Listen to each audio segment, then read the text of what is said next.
Hello बच्चों, my name is Shivam Chauhan और मैं अपने YouTube channel Shivam physics classes पर आपका बहुत बहुत स्वागत करता हूं। बच्चों, आज हम सिद्ध कराने जा रहे हैं कूलाम का नियम। और जो कूलाम का नियम है ये हम सिद्ध कराएंगे गोस प्रमेय की सहायता से। देखिए, कूलाम का नियम हम पार्ट 1 में भी पढ़ा चुके हैं आपको।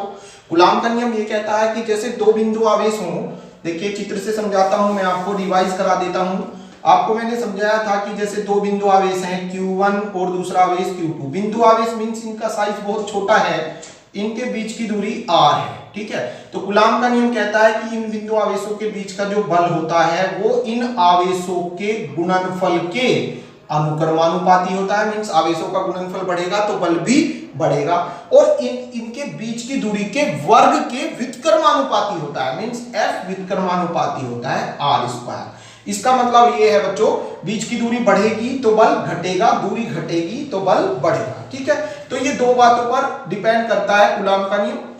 ये स्थिर विद्युत बल इन दो बातों पर निर्भर करता है। तो अब इन दोनों समीकरणों को आप मिलाइए तो F अनुक्रमानुपाती हो जाएगा Q1 Q2 अपॉन r², या F इज इक्वल टू हो जाएगा, अनुक्रमानुपाती के रिप्लेस K कांस्टेंट आ गया, Q1 Q2 अपॉन r²। ठीक है बेटा, ये मैंने आपको पहले पढ़ा दिया था। अब यहां पर K बोला जाता है स्थिर वैद्युत नियतांक, और इसको लिख देते हैं K इज इक्वल टू 1/4πε0, और इसकी वैल्यू होती है 9 × 10⁹ ठीक है।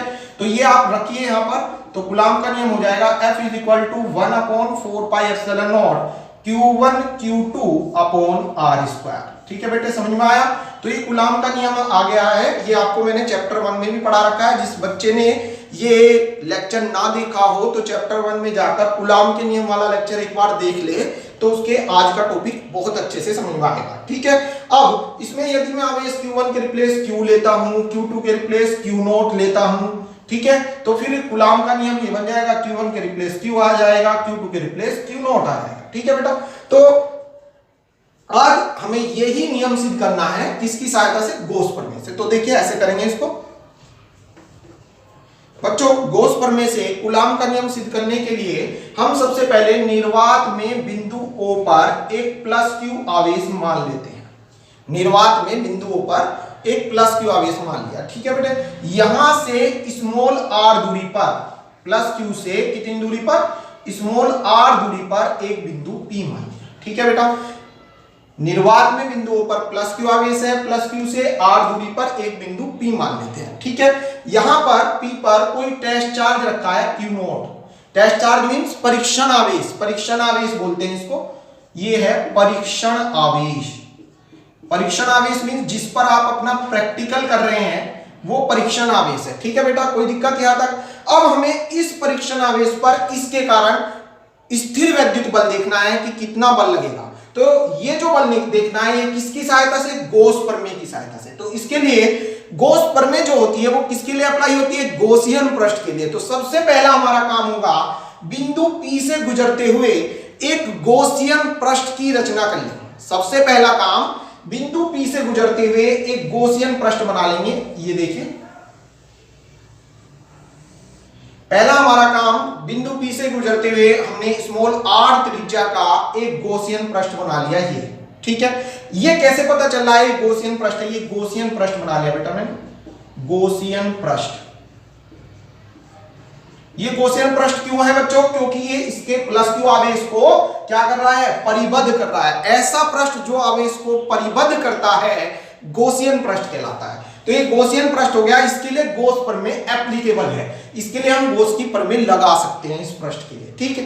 अब यहां पर बिंदु P पर जो परीक्षण आवेश है इस पर बल निकालना है। तो बल के लिए देखिए पार्ट 1 में ही जाना पड़ेगा। आपको एक सूत्र पढ़ा था आपने वैद्युत क्षेत्र का।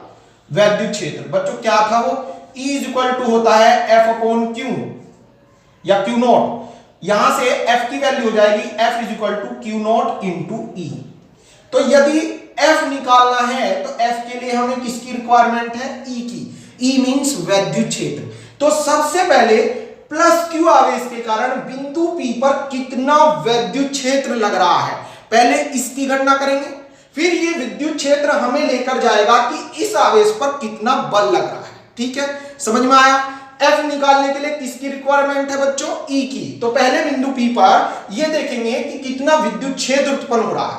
इसके लिए बिंदु P पर क्या करेंगे, एक अल्प क्षेत्रफल अवयव मान लीजिए, ये एक अल्प क्षेत्रफल अवयव मान लिया DA, ठीक है बेटा, यहां पर एक अल्प क्षेत्रफल अवयव मान लिया DA, और इसका जो क्षेत्रफल सदिश होगा वो कैसे होगा, पृष्ठ के लंबवत बाहर की ओर। तो यहां पर ये क्षेत्रफल सदिश हो गया DA वेक्टर। कैसे है बच्चों, ये पृष्ठ के लंबवत बाहर की ओर, और ये जो धनावेश है इसके कारण जो विद्युत क्षेत्र है वो भी ऐसे ही होगा, पृष्ठ के लंबवत बाहर की ओर। चित्र बताइए समझ में आ गया क्या। ये जो यहां पर बिंदु P पर एक अल्प क्षेत्रफल अवयव मान लिया हमने DA का क्षेत्रफल सदिश DA वेक्टर कैसे होगा, पृष्ठ के लंबवत बाहर की ओर। धनावेश के कारण जो P पर विद्युत क्षेत्र उत्पन्न होगा E वेक्टर, वो भी कैसे होगा, पृष्ठ के लंबवत बाहर की ओर। चित्र में आप देख रहे हैं स्पष्ट है कि E वेक्टर और DA वेक्टर एक दूसरे के समदिश हैं, एक ही दिशा में जा रहे हैं। तो सबसे पहला स्टेप गॉस प्रमेय की सहायता से निकालना है। तो गॉस प्रमेय पहले किसको कैलकुलेट कराती है, विद्युत फ्लक्स को। तो सबसे पहले हमें देखना होगा, चूंकि P से गुजरने वाला क्या, विद्युत फ्लक्स। बच्चों उससे पहले ये विद्युत फ्लक्स लिखने से पहले सबसे पहले आपको जो चित्र में हो रहा है उसको देख के अपने आप बनाकर चित्रानुसार लिखना है, या चित्र से पहले लिखो तो माना लिखना है। क्या लिखोगे, माना निर्वात में बिंदु O पर प्लस Q आवेश है, प्लस Q से स्मॉल r दूरी पर बिंदु P है, P पर कोई परीक्षण आवेश Q नोट रखा है, ठीक है। यहां पर Q नोट पर हमें विद्युत बल ज्ञात करना है, इसके लिए P से गुजरते हुए एक गॉसियन पृष्ठ बना लेते हैं, तथा P पर एक अल्प क्षेत्रफल अवयव DA मान लेते हैं। इस अल्प क्षेत्रफल अवयव का क्षेत्रफल सदिश पृष्ठ के लंबवत बाहर की ओर है, तथा इस पर विद्युत क्षेत्र सदिश भी क्षेत्रफल सदिश के समदिश है, ठीक है बच्चों। तो ये आपको सबसे पहले अपने आप बनाकर लिखना है। फिर इसके बाद चित्र के अनुसार हम देखेंगे P से गुजरने वाला विद्युत फ्लक्स कितना होगा बेटा। विद्युत फ्लक्स को लिखते हैं phi E से, बट आप देखते हैं ये क्षेत्रफल सदिश बहुत अल्प है, तो विद्युत फ्लक्स भी बहुत अल्प होगा। d phi E is equal to, ये हो जाएगा बच्चों E vector dot DA vector. बताइए समझ में आया बेटा, E vector dot DA vector समदिश है इसलिए, या इसे आप लिख सकते हो d phi E is equal to, dot product हटाते हैं तो cos थीटा आ जाता है, तो EDA cos थीटा के रिप्लेस हो जाएगा cos 0 degree. EDA cos theta के रिप्लेस cos 0 डिग्री क्यों आएगा, क्योंकि दोनों समदिश है तो cos 0 की वैल्यू होती है 1, तो क्या आ जाएगा बच्चों, ये आ जाएगा आपका d phi E is equal to E into DA। बताइए बेटा बात क्लियर हो गई क्या। ये विद्युत फ्लक्स आ गया बिंदु P पर जो अल्प क्षेत्रफल अवयव है उससे निर्गत विद्युत फ्लक्स। पूरे गॉसियन पृष्ठ का निकालने के लिए क्या करेंगे, D हटाइए, इसलिए संपूर्ण गॉसियन पृष्ठ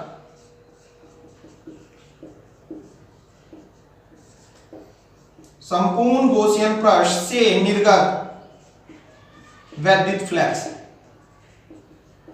क्या करें बच्चों, यहां से D हटाएंगे, जब D हटेगा तो इधर इंटीग्रल हो जाएगा। phi E is equal to E integral में DA to total surface, means पूरे पृष्ठ के लिए आ गया है, ठीक है। यहां से D हटता है तो इधर इंटीग्रल आ जाता है। ये चल रहा है इस पूरे चैप्टर में। आज ये लास्ट टॉपिक है थ्योरी के हिसाब से, कल इस चैप्टर की समरी चलेंगी। तो phi E is equal to हो जाएगा E integral of DA to total surface, means पूरे पृष्ठ का जो क्षेत्रफल है, पूरा पृष्ठ कैसा है बच्चों, ये गोलीय है, स्फेरिकल है, तो इसका जो क्षेत्रफल होगा, क्योंकि integral of DA to total surface is equal to 4 pi r square, क्योंकि इसकी त्रिज्या जो है वो r है, तो 4 पाई r स्क्वायर, ठीक है बेटा। इसके रिप्लेस आप ये रख देंगे तो ये हो जाएगा 4 पाई r स्क्वायर। बताइए यहां तक कोई दिक्कत, सभी के समझ में आ गया बेटा। संपूर्ण गॉसियन पृष्ठ से निर्गत विद्युत फ्लक्स, D हटाइए, इंटीग्रल ले आइए, तो phi is equal to E integral of DA। Integral of DA की वैल्यू होगी, इंटीग्रल ऑफ DA मतलब पूरे पृष्ठ का क्षेत्रफल, पूरा पृष्ठ गोलीय है, ये स्फेरिकल है, क्यों गोलीय इसलिए बनाया क्योंकि जो बल रेखाएं हैं वे भी पृष्ठ के लंबवत बाहर की ओर जाएंगी, तो जब उन्हें स्पर्श करते हुए पृष्ठ खींचेंगे तो गोलीय पृष्ठ बनेगा, ठीक है। तो गोलीय पृष्ठ है और गोलीय पृष्ठ का क्षेत्रफल होता है 4 pi r square, integral of DA to total surface is equal to 4 pi r square, ये यहां पर रख दिया, ठीक है बच्चों। अब चलिए गॉस प्रमेय पर, क्योंकि गॉस प्रमेय क्या कहती है, फाई इज इक्वल टू होता है Q अपॉन एप्सिलॉन नॉट। क्या होता है बेटे? Phi is equal to Q upon epsilon naught. इसमें रख देंगे, इसे फर्स्ट मान लेंगे और यहां पर लिख देंगे समीकरण फर्स्ट में रखने पर, समीकरण फर्स्ट में रखने पर रखें भाई। तो इसके रिप्लेस आप लिख दोगे Q upon epsilon naught is equal to, ठीक है बेटा, फाई के replace Q upon epsilon naught रख दिया। गॉस थ्योरम से क्यों रख दिया? क्योंकि गॉस थ्योरम की सहायता से ही तो निकाल रहे हैं आप।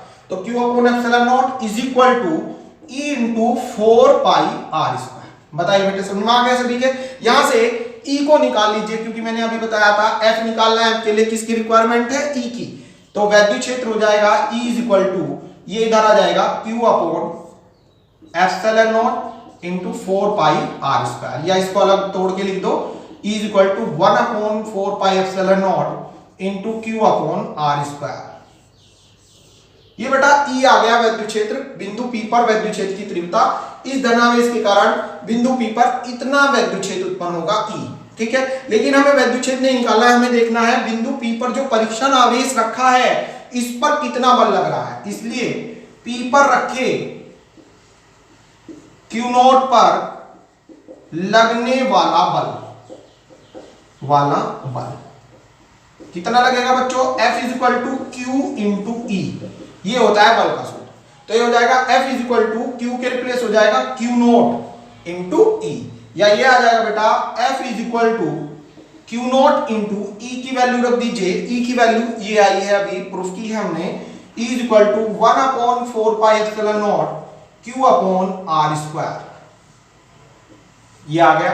या इसको आप कह सकते हो F is equal to 1 upon 4 pi epsilon naught, 1 upon 4 pi epsilon naught Q naught को और Q को पास पास लिख देंगे, इनटू में है Q naught upon R square.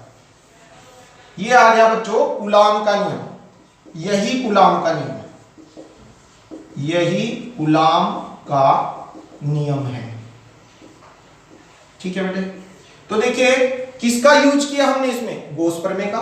और ये भी गॉस प्रमेय का यूज ही था, क्योंकि गॉसियन पृष्ठ जो होता है वो गॉस प्रमेय के यूज में ही बनता है। तो गॉस प्रमेय का यूज किया और किसको ले आए हम? कूलाम के नियम को। तो ये हो गया गॉस प्रमेय की सहायता से कूलाम के नियम का सत्यापन, ठीक है।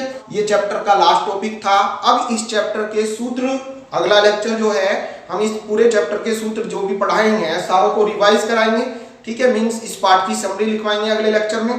तो आज के लिए इतना ही बहुत है। आज